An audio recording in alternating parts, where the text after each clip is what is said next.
buckling up here. They're just closing that door. We're at our local SiteOne, which is actually not that local to me. See, SiteOne. I had a nice gentleman help me lift this stuff, but we got 25 50-pound bags of just the cheapest rock salt. So between the and then I have another 500 pounds or so of sand in the bed. So we're looking 13, 18, we're about 1900 pounds of sand and salt in the bed, 1,000 pounds on the front.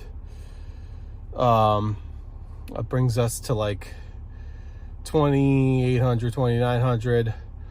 With me and the toolbox, you got over 3,000 pounds of payload in this thing right now, and she's sitting pretty good.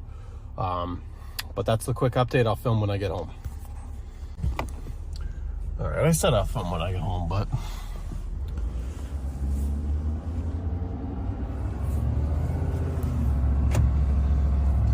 I'll put this thing in tow haul. There's Vermeer, excuse me, North Atlantic. I don't know exactly what they're building here, but this is all like landscape industrial stuff from SiteOne to it's another site company that's got their name on this right now. It's crazy sunny, but she's doing good. The amount of weight I did move. I thought at first he picked up the pallet. I thought he was just going to give me the pallet, which he asked me if I wanted it, and I said no, because I really don't want a pallet. If I had forks for my 1025R, I would have taken them. But I did move. I was quickly trying to move all of the sand in the bed, because I thought he was just going to drop the pallet in the bed. We got 25 bags. Now, I don't salt much. Salting is not a big it's not a big operation of mine. I really have like a couple of salt clients, that's it. And I do, well, I really only have one salt client, 2 salt accounts from one client that I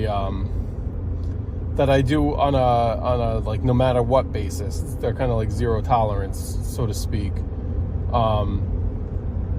I do have a few other people that occasionally want salt here and there. One of them just moved though, so they're not gonna want. They're done. So they're done. I'm sorry, I'm just trying to the sun. But the ones who want them all have very long driveways, so they take a couple bags each. So the problem is this stuff could sit stacked up. My pricing on it is here. I'll go over it, but it was $7.76 a bag, about $210 total. After it was $194 total, but then after you add tax and whatever, it was $210. So $210 of that $7.76, a little bit more. Let's just call it like, let me just get on here. We gotta merge onto 684 right here. Gotta bring this girl up to speed here. These guys are all doing like 80 miles an hour. We're just easing into this. There's no reason to floor it with the plow. We got plenty of room here, but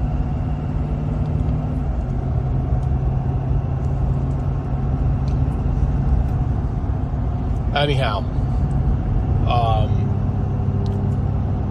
if it's just that one guy with the 2 properties for the rest of the winter, in theory I should be pretty good with salt. to last me the winter. I really just have this. I have like a bag or two extra at home.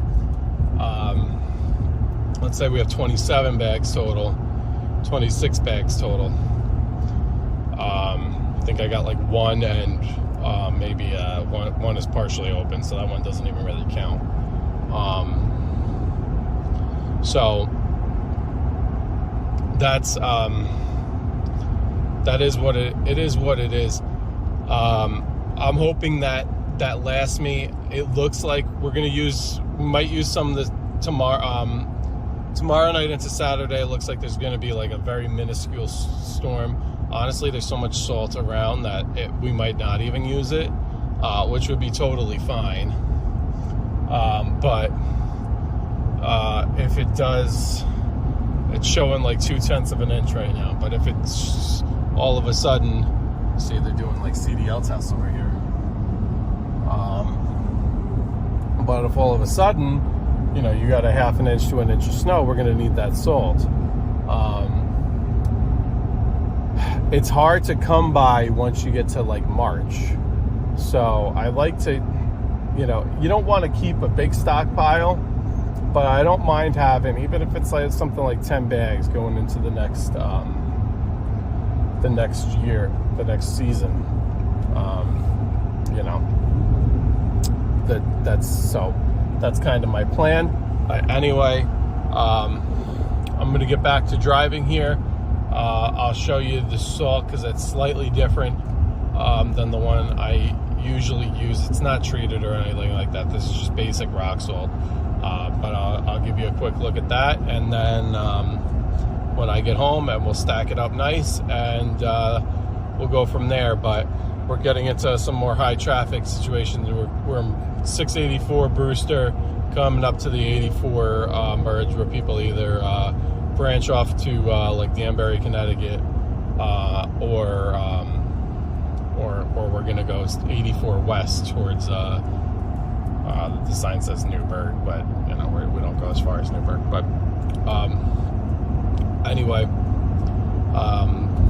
be in touch soon. Peace. You can see these are soft snow tires. You can see this is 80 pounds of air and it's still a little squishy. I'm sorry, I tried to wedge this all the way in here, but you can also see how low, not how low, but we're squatting a little bit. All right, we gotta take care. We gotta clean up this situation a little bit. Let's open that up. We are packed to the brim with a lot of salt. All 50-pound bags. I'm not going to make a whole operation of loading this and whatever. I would have loved to have forks, but I'm going to move this over and unload this, and yeah, that'll be all.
Back to where it was in the better wheelbells in the world ago.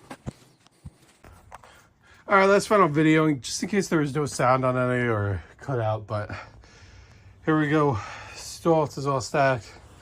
couple of stragglers, a little bit of calcium chloride left, and a little bit of pet salt for the dog. And let me make sure we're good here. Close this up. The bag sand is all stacked back. The one thing you probably, let me just take these out so it doesn't be. One thing you probably just saw right there is the ply was left up. I normally don't do that. I don't like people who do that. It's not good for the truck, but it is what it is. I'm running in real quick, and then I gotta run right back out. So peace.